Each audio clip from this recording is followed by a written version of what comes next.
Hello बच्चों, आज हम क्लास 10th का मैथ विषय चालू करने जा रहे हैं, जिसमें हम जानेंगे शुरू से। लेसन 1 से हम आज स्टार्ट करने जा रहे हैं। और आप लोगों को जो भी दिक्कत होगा कमेंट कीजिएगा, जहाँ तक होगा वहाँ तक हम क्वेश्चन को सॉल्व करेंगे।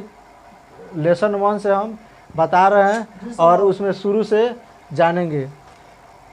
पहले लेसन है आपका प्रश्नावली वो 1.1। इसमें है यूक्लिड विभाजन परिमिका। यूक्लिड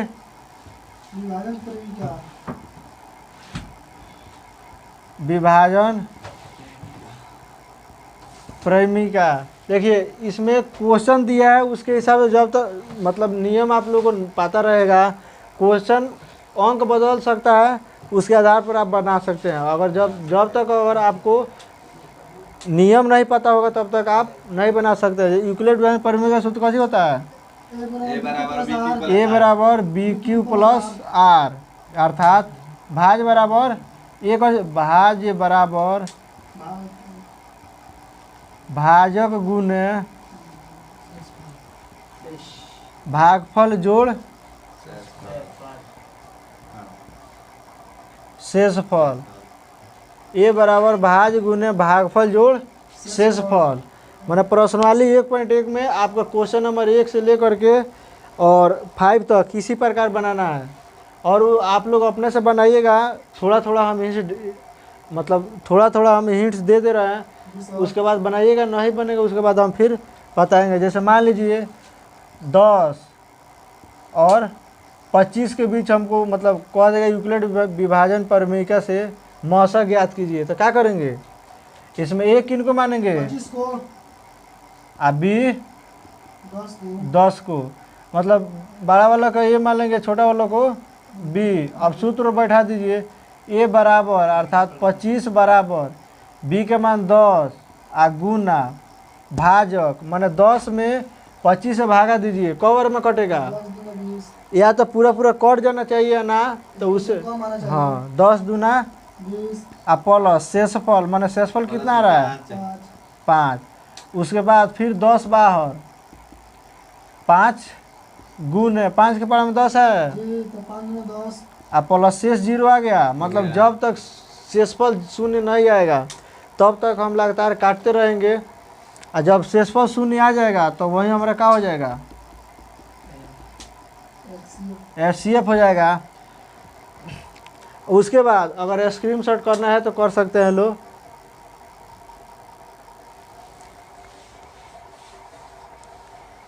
आपको एक्सरसाइज 1.2 में चलते हैं। 1.2 से निश्चित है कि कुछ ना कुछ उसमें से क्वेश्चन रहता है। 1.1 से भी क्वेश्चन रहता है। उसके बाद 1.2 से हमेशा क्वेश्चन रहता है, एकदम श्योर है कि उसमें से रहता है। उसमें है लौसक मौसक और घातांक। जैसे क्वेश्चन कह देगा निम्नलिखित संख्याओं को अभाज्य गुणनखंड के गुणनफल के रूप में व्यक्त कीजिए। जैसे मान लीजिए 40 दे दिया, इसमें कह देगा कि 2 का घात बताइए, तो मैं क्या करेंगे? गुणनखंड, हाँ गुणनखंड कर लीजिए। 20 10 5 10 और 5 एकम 5। तो इसमें जब भी क्वेश्चन पूछेगा, ऑब्जेक्टिव में क्वेश्चन पूछेगा, कह देगा कि 40 में 2 का घात होगा। ए में ऑप्शन दे देगा 2, बी में दे देगा 4, सी में दे देगा 3 और डी में दे देगा नॉन ऑफ दीज। तो 2 का घात हमको सिर्फ देखना है। 2 को 1 2 3 को है तो 3 हो जाएगा। Option number C is your correct answer. At any problem you just speak. उसके बाद हाँ सिद्ध करने वाला आता है कि पूर्णांकों के निम्नलिखित जो जितना भी एचसीएफ और एलसीएम पे क्वेश्चन आएगा उसमें 4 गो फार्मूला होता है। अगर मान लीजिए आपको अगर एलसीएम ज्ञात करना होगा, एलसीएम बराबर क्या हो जाएगा? पहली संख्या गुना दूसरी संख्या बाटा। लौसक पूछ रहा था, इसमें बाटा मौसा हो जाएगा। या अगर मान लीजिए मौसा पूछ रहा है HCF,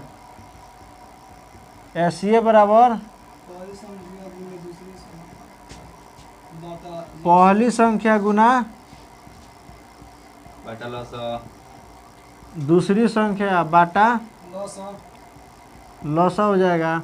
अगर मान लीजिए पहली संख्या, देखिए भाई पहली संख्या गुने दूसरी संख्या, या क्वेश्चन में कहा जाएगा कि दो संख्याओं का गुणनफल, अर्थात दो संख्या का गुणनफल दे दिया, मैंने पहली संख्या गुना दूसरी संख्या, मतलब दोनों संख्या का गुणनफल दे दिया है उतना, अब बाटा मस। अब मान लीजिए अगर पहली संख्या पूछेगा तो पहली लसा गुना मसा हो जाएगा। लसा लस गुना गुने मसा मस बाटा, दूसरी संख्या हाँ दूसरी संख्या। अच्छा उसके बाद अगर दूसरी संख्या पूछता है लसा गुना मसा बटा पहली संख्या लस गुने मसा बाटा पहली संख्या, पहली संख्या। ये हो गया आपका क्वेश्चन नंबर 1 और 2 था, और 3 भी उसी तरह बनेगा। HCF और LCM ज्ञात करना है, स्क्रीनशॉट करना चाहते हैं तो कर सकते हैं लोग। उसके बाद 4 में भी दिया है कि HCF 306 और 657 बराबर 9 दिया है, तो LCM 306 और 657 ज्ञात कीजिए। तो क्या करेंगे, इसमें कौन सी कह रहा है ज्ञात करने के लिए, माने LCM कह रहा है ज्ञात करने के लिए। जब आपका दिया है HCF बराबर कितना दिया है, माने HCF 306 और 657 बराबर, अगर HCF दिया है कितना 9, तो इसी का कौन सी पूछ रहा है, LCM पूछ रहा है। तो LCM बराबर सूत्र कथी होता है, लसा गुना मसा दूसरी संख्या बाटा मसा। हाँ पहली संख्या गुना दूसरी संख्या दूसरी संख्या बाटा, मसा अर्थात HCF, माने पहली संख्या आपका कितना है 306 और दूसरी संख्या 657 अब बाटा HCF आपका दिया है 9 से काट दीजिए, 9 तिरके 27 और 9 चौके 36, अर्थात इतना बार में कट जाएगा, मतलब 34 गुना 657 गुना कर लीजिएगा, जितना आएगा उतना आपका आंसर हो जाएगा। अच्छा उसके बाद क्वेश्चन नंबर 5 दिया है कि जांच कीजिए कि क्या किसी प्राकृतिक संख्या n के लिए 6n अंक शून्य पर समाप्त हो सकती है। कैसे बनाएंगे, क्वेश्चन में जब भी ऐसा क्वेश्चन आएगा माना कि कह देगा 6n शून्य पर समाप्त होगी या 8n शून्य पर समाप्त होगी, जांच कीजिए, जांच करके बताइए, या 10n, मैंने संख्या कुछ भी दे दे उससे कोई बहस नहीं है। सबसे पहले हम जो भी संख्या देगा उसका गुणनखंड निकालेंगे, और गुणनखंड करने पर अगर कम से कम एक बार 2 और 5 अगर आता है तो वह संख्या शून्य पर समाप्त हो जाएगी।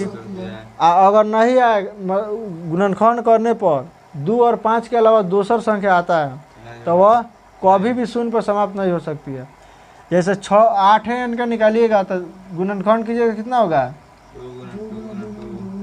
में कम से कम 2 और 5 दोनों आना चाहिए, एगो कम से कम 2 और एगो कम से कम 5 तो होगा, नहीं तो नहीं होगा। 6n पहले के क्वेश्चन में 6n अंक शून्य पर समाप्त होगी, तो इसमें 6 का गुणनखंड कीजिएगा तो 2 गुना 3 होगा, लेकिन इसमें एगो 2 है बट इसमें एगो 5 नहीं है, तो यह लिख दिया जाएगा कि 6n शून्य पर समाप्त नहीं होगा, शून्य पर समाप्त नहीं होगा, क्योंकि इसमें ये 2 है, लेकिन 6n शून्य पर समाप्त होने के लिए कम से कम 2 और 5 का होना जरूरी है। हाँ जैसे 10n, अगर यह क्वेश्चन पूछ देगा कि बताइए 10n शून्य पर समाप्त हो सकती है तो होगी कि नहीं, उनको जांच करेंगे। अरे कीजिएगा तो 2 गुने 5 होगा, हो जाएगा तो 5 गुना 10, हाँ, 6n शून्य पर समाप्त हो सकती है। सकती है। उसी प्रकार क्वेश्चन नंबर दिया है 6 में। 6 में कह रहा है कि बताइए कोई संख्या भाज्य है तो क्यों है। तो भाज्य संख्या अभाज्य संख्या, अगर भाज्य को जगह पर अभाज्य भी आता है तो क्या करेंगे।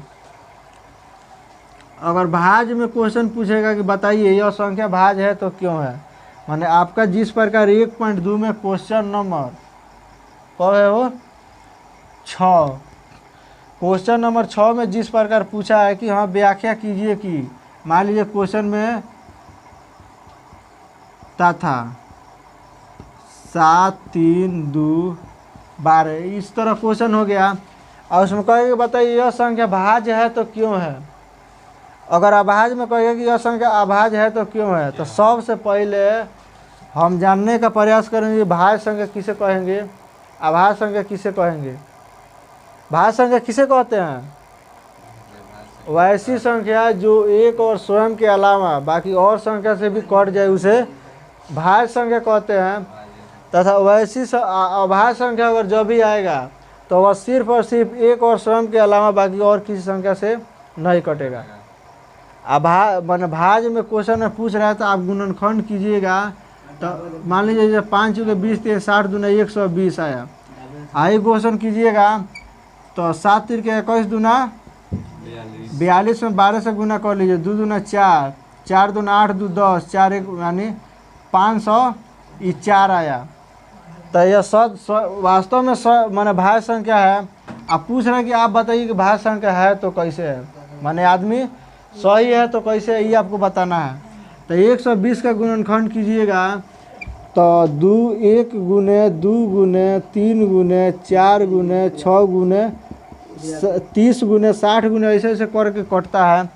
504 का भी गुणनखंड कीजिएगा तो 1 गुने 2 गुने 3 गुने 4 से भी कट जाएगा, माने ऐसे ऐसे और संख्या से कट जाएगा। तो यहाँ पे लिखना है कि यह भाज्य संख्या है इसलिए है कि यह एक और स्वयं के अलावा और संख्या से भी कट जा रही है। अर्थात भाज्य संख्या हम किसे कहेंगे, जो एक और स्वयं के अलावा और संख्या से भी कट जाए उसे भाज्य संख्या कहते हैं। अभाज्य संख्या जो एक और, जैसे मान लीजिए अभाज्य में अगर दे देगा कि बताइए 17 और 19 अभाज्य संख्या है तो कैसे है, 17 और 19 अभाज्य संख्या है तो कैसे है। तो 17 1 और 17 के अलावा और किसी संख्या से कटने वाला है नहीं, और 19 एक और नहीं। तो लिख दीजिए अभाज्य संख्या उसे कहते हैं जो एक और स्वयं के अलावा बाकी और किसी संख्या से नहीं कटती है। अर्थात यह दोनों अभाज्य है क्योंकि एक और अपने के अलावा बाकी और संख्या से नहीं कट रही है। हो गया 1.1 1.2 इसी प्रकार है। उसके बाद 1.3 है, 1.3 है, बाकी इतना बनाइएगा लो। उसके बाद हम एक क्लास में 1.3 और 1.4 खूब अच्छा से और बारीकी से हम समझा देंगे। उम्मीद करते हैं कि जो भी वीडियो बनाए हैं वो आप लोगों को ज़रूर अच्छा लगा होगा।